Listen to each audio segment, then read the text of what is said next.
Welcome to the Fire and Earth podcast with your hosts, Jason Mefford and Kathy Gruber. Fire and Earth, giving you the keys to unlock your limitless potential.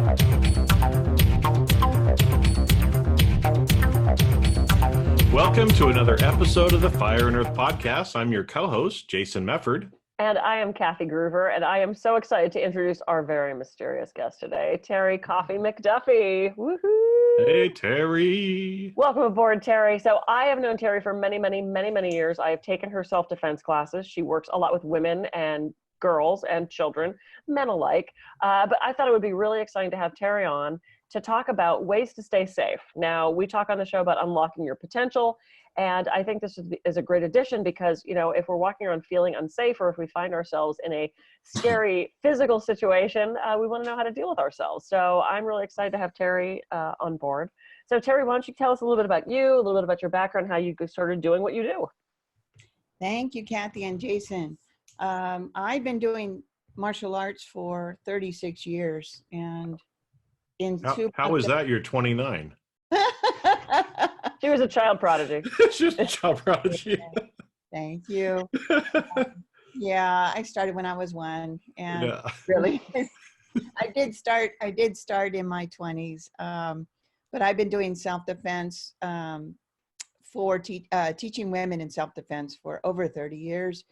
And when I became a martial artist, there were very few women that were training in the martial arts, and only 10% were really being served these empowering tools that I was really enjoying and making myself feel more empowered to live larger. And I thought I needed to find a way to help other women out there in particular, because there were so few of us that were invested in long-term martial arts schools, that I could give them a few tips and have them walk out the door and just feel safer for it. So about 30 years ago, I started teaching in the martial arts school, some of the mothers and daughters and sisters that were just sitting there watching the male brothers or husbands all doing self-defense. And I started to teach them for free on the side to give them some tips and ideas how to be protected. And eventually it led to me starting a business,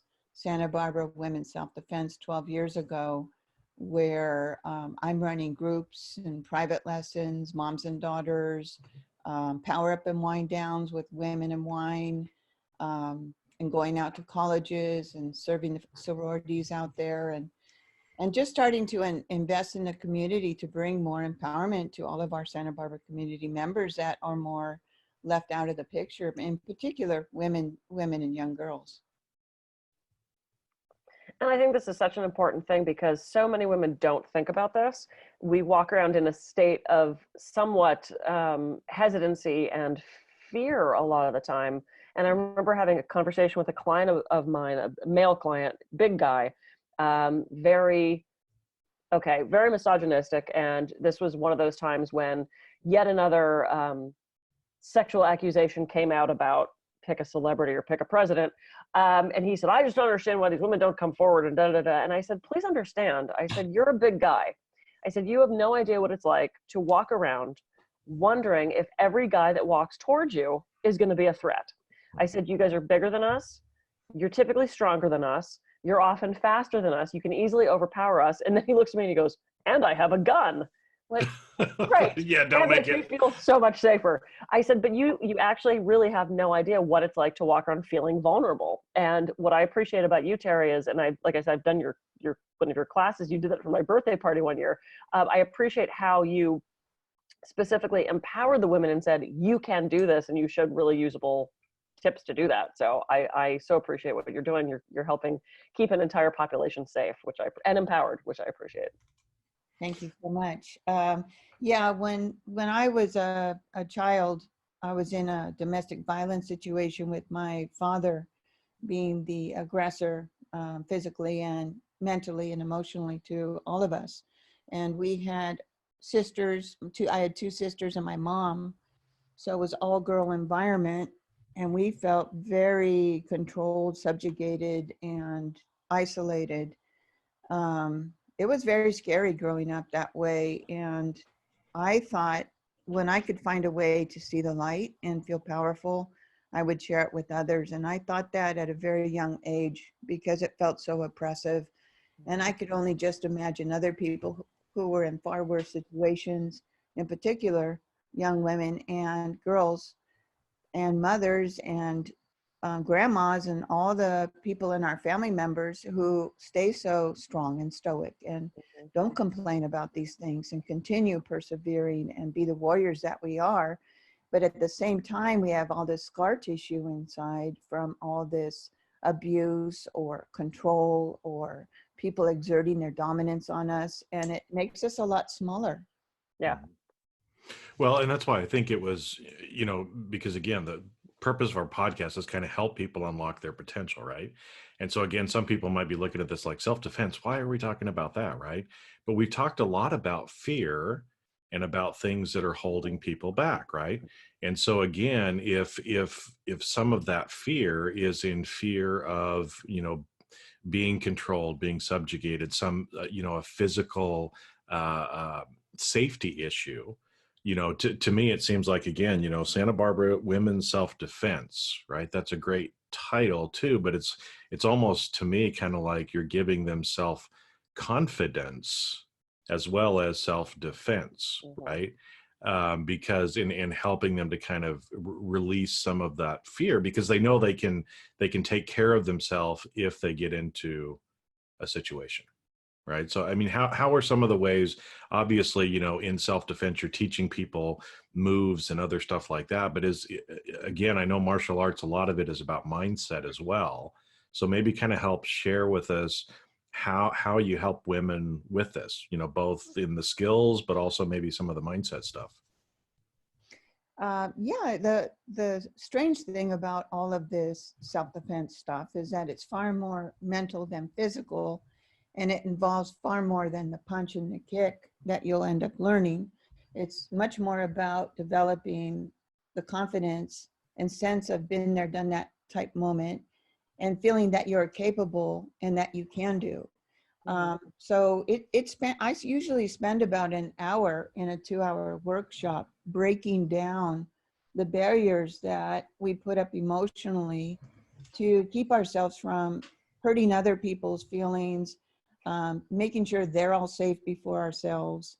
And it does take quite a long time to get women and young girls to the point to where they will react with power and purpose when they feel they are intimidated or confronted or in fear, and they need to take a step forward rather than a step back. So the idea of being a nurturing culture of women and girls is very prevalent to us, and it's socialized into us constantly. So we're always thinking about others before ourselves. And it is really a hard thing to get the women and young girls to a point to where they will say, I will hurt somebody if I have to in order to protect myself, bottom line. And once we get to that point, they never go back in the box in terms of feeling that sense of self-esteem and confidence to know what they can do and not feel I think I can, but say I know I can. Yeah, and it was so telling. So for I don't remember which birthday it was, but I had a strong and sexy party. And I invited every woman I knew, and it was so much fun. I put photos of powerful women around the room, and everybody had to name who it was, and I had a prize for that. They had a how well do you know Kathy quiz because it was my birthday. I could do whatever the hell I want. And then we learned burlesque. We learned burlesque dancing, and I didn't tell anybody they were doing self-defense. So we did the burlesque class. It's all women, and all of a sudden this big guy walks in, and you could tell, like, there was a palpable, like, all of a sudden all the women kind of went, like, because we were with, having wine and drinking and doing all this fun with girls, and all of a sudden this guy walks in and the energy of the room changed. Someone walked up to me and said, is he supposed to be here? And I said, yeah, we're all going to kick his ass in a second. And they're like, what? and I had told everybody, wear what makes you feel strong and sexy. So there were women in miniskirts, there were women in dresses, there were women in 5-inch heels, there were women in boots, there were women. And the one woman said, once Terri started and introduced what we were doing and introduced the guy, and we started working, the one woman went to go take her shoes off, and I said, what are you doing? She goes, well, I can't kick him in these shoes. And I said, oh, okay. So if you're jumped in an alley and you're about to be raped, are you going to say, excuse me, let me kick off these shoes? No, you're going to kick his ass. And she's like, yeah, I'm going to kick his ass. You know, because I wanted people to not be ready for this, because you're not going to be. I mean, you don't know, you know. And I read The Gift of Fear. For anybody listening or watching that has not read The Gift of Fear, Yes. please, please, please go read The Gift of Fear. And he talks about, Gavin de Becker talks Yes. about that so much of, you know, the woman's like, oh, well, if I get out of the elevator now, he's going to take it personally, and I don't want to hurt his feelings. And, you know, 2 minutes later, she's being raped in an elevator because you're getting into an enclosed metal box with someone you don't know. And it's about listening to those instincts. And we've talked about that on the show. Also, we're listening to these instincts with business and listening to these instincts with communication. So how do we, Terri, encourage people to tap into those instincts when society is telling us, no, you might hurt the guy's feelings? How do we rectify that in our own brains? Well, it's a matter of putting women and young girls into a place where they feel they're worth it. And it does take a little bit of talking to them and making them feel powerful and strong to where they feel, yeah, you know what, I am worth it. And I need to be here for others in my life. I need to nurture and take care of. Even if they don't have their own self-worth at that high level as they do others in their life, they need to think about how they can't be present to go home to nurture and care for their friends, family members, children, sisters, brothers, all the people that we want to continue to nurture and take care of. But not only that, but lift up, that we have to lift ourselves up first. Mm-hmm. Well, and I would think also there's something about educating the men around us.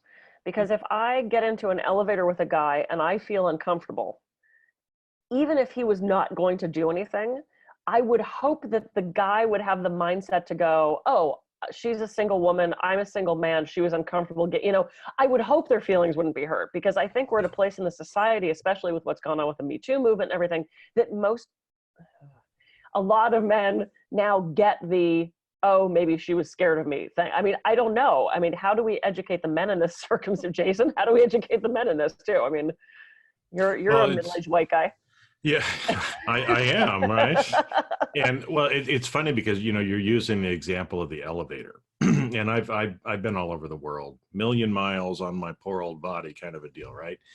And there's actually some countries in the Middle East where it is actually inappropriate Mm-hmm. to get in an elevator with an unattended woman, right? So you would actually, you know, we would wait, and, you know, the women would get into one elevator, you know, unless they had, you know, their husband or someone Mm-hmm. else was with them.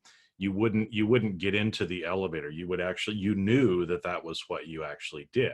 Interesting. And I remember there were actually sometimes, you know, where it was like, I knew that, so I would kind of hesitate and hold back. And there were some times like that where a young family would get on, and the man would actually say, it's okay, come with us, you know, and actually invite me into the elevator, where I was just kind of trained that, you know, we probably shouldn't do that. And I mean, again, you know, as a middle-aged white guy, we should be sensitive to this, right? I mean, if you see a woman that appears to be nervous, right, make a joke, you know, keep your distance, do something. I mean, I didn't even really consciously think about this, but I even try to do that, right? It's like, if I know that there's a single female that's walking, for example, I try to give her more distance, or to Mm-hmm. not make it seem like I'm following her, because it's like, I don't want her to feel uncomfortable, Right. because again, it may be nothing, but we don't know what people have gone through. Yeah. And, you know, the one thing that I learned about the Me Too movement was, holy shit, how many women have been sexually abused and assaulted. Yeah. You know, and it was like, I mean, people that I know, and it's like, I had no idea. And because of that, we can't make any assumptions about why somebody might act a certain way, because, you know, if you were physically and sexually abused as a child, or you've gone through a rape, that's some pretty serious shit to deal with. And I'm going to give that person lots of room, lots of, I don't know what the right word is, right? But Mm-hmm. That compassion. space. and space in realizing that's some pretty tough stuff to deal with. And I'm not a scary guy, but if you feel threatened by me, then it's okay. It's totally cool, right? It's like I'll back off. I'll that's fine, right? Yeah. Um, You scare me, Jason. do I scare you? Yeah. But I know you can kick my ass because especially totally now military. Terri, Terri taught me to, and two, because you can. I can just probably kick your ass. Yeah. Okay, so let's get into some usable tips before we once again run out of time, because we do that all the time. So, Terri, what is one of the first things, and this is going to be, for our auditory learners, they're going to be ecstatic because we don't have video to show anybody, but what are some tips, just some clear off tips that we can give, not only just to the women who are listening, but also to the men as well, to stay more safe and to be more present? Because I think presence is so much part of it as well, if I'm correct. So what are some tips that we can use? Well, the number one self-defense tip that everybody can practice daily is awareness in a large way. And it's being not only aware of what's around you positively, but also the negative factors, and embracing it all. And walking into a room and being in charge, large and in charge, in terms of opening it out, looking at all the details, the exits, the entrances, where you can feel safer, what people you feel better standing next to.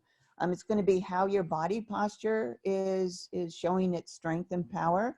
How you stand straight, you walk heavier, you swing in your arms because you're actively physical and you're ready to move to action. You have eye contact, not for too long, but looking at people with power and purpose and intention, which is hard for a lot of us women, and especially women of older generations, really hard to have contact because we were told not to, that it would cause confrontation if you start to feel uncomfortable, but to have that eye contact. And spatial boundaries, as part of that awareness, is being able to present distance between yourself and others, and allow all your circumference around yourself to have a safety bubble of comfort level, so that you feel you can move to action if you have to. But awareness is huge, but it doesn't only tap into your instincts, it taps into your life experiences. Because like Gavin de Becker's book, which I love, and it's really what started me launching into teaching the self-defense, was you have to be aware and tap into, oh, I've been this before, it didn't end up very well, I'm not going to go into that situation again, I'm going to move around it, choose differently, make safer choices for myself. So the combination of the instincts and life experiences, what you have to tap into all the time, and not think it's just you.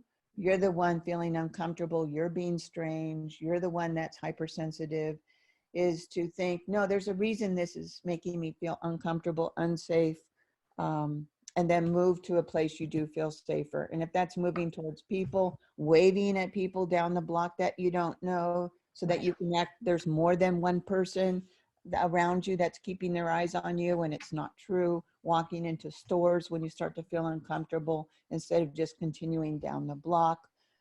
There's a lot of resources around you can tap into daily, but you have to be aware that they're there for you. Yeah, and this is one of the things that really drives me crazy about, well, all of us, but especially the up and coming generations, is we're all walking around like this. Yeah. And if you're walking down the street doing this, and I've seen women at night so acted with their headset in, oh my God, I could come up behind them and grab them. And I've tried to instill that, especially when I leave dance class at night. We used to be in an area of town that wasn't super duper nice, and it was dark. There were no street lights. And I see all these girls in their scantily, I just sweated for an hour outfits.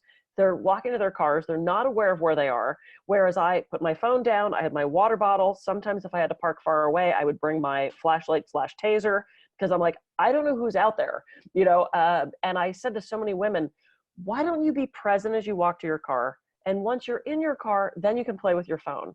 But you don't know who is approaching you. And if you are so distracted, and you're an easy target, they're going to not pick me because I'm walking with purpose. I'm meeting people's eyes. Like you said, I make myself look bigger than I am, as opposed to these, easy target. And it's kind of the same thing just in life. It's like, are you making yourself an easy target, or are you presenting yourself in a way that is going to be more powerful, more productive, more, larger than life, to not make yourself a victim in any number of ways. So I think that those are really good tips of just being aware of where you are and what's around you, and know your outs, and know those resources that are close to you. Yeah, one of the first things I have to address is the head down situation of people texting and then talking on the phone, and whether it be speaker or to their ear, and they're very focused on only that one thing that's going on and not everything else around them.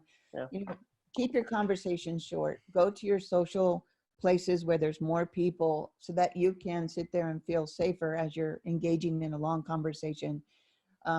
Say, I'm sorry, I'm walking right now. I'll talk to you when I get there.